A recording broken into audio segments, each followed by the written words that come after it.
د یو لوی رزیل انسان وي چې په قرض پیسې ورته ورکړي، ښېګړه ورسره وکړي او دی بیا بعد کې ټال ماټول کوي، پیسې ورسره وي نه یې درکوي. 1 روپۍ په بدل کې به 200 قبول شوي منځونه درنه اخلي او تا په ټول زندګي کې 200 منځونه نه دي کړي. تا ته چې څوک په قرض پیسې درکړي هغې ته سره ښېګړه وکړه، نو هغه کس بیا خپلې ښېګړې باندې پښېمانوه مه، بلکې په ټیم هغې ته خپلې پیسې واپس کوه.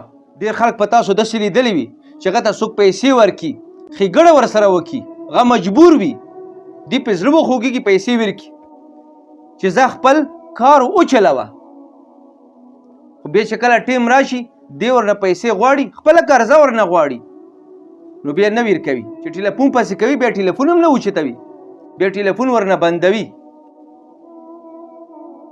بیا چې ورته وي چې ظالمه تاسو مې ښېګړه کړې وه، پیسې مې په قرض درکړي، خپلې پیسې راکړه، نو بیا ته څه وي چې مړه بس ته دغو پیسو ته ناست یې، نو ناست خود یم، تاسو مې ښېګړه کړې وه ظالمه، تا سره مې احسان کړی و، اوس په خپلې پیسې نه غواړم. نو څوک درته په قرض پیسې درکړي په خپل ټیم هغه پیسې ورته واپس کوه، دوکې ورسره مه کوه. که په دې حالت کې ته مړ شوې دا پیسې به څوک لنډوي تا طرف نه، قبر کې به کوړی وي کوړی.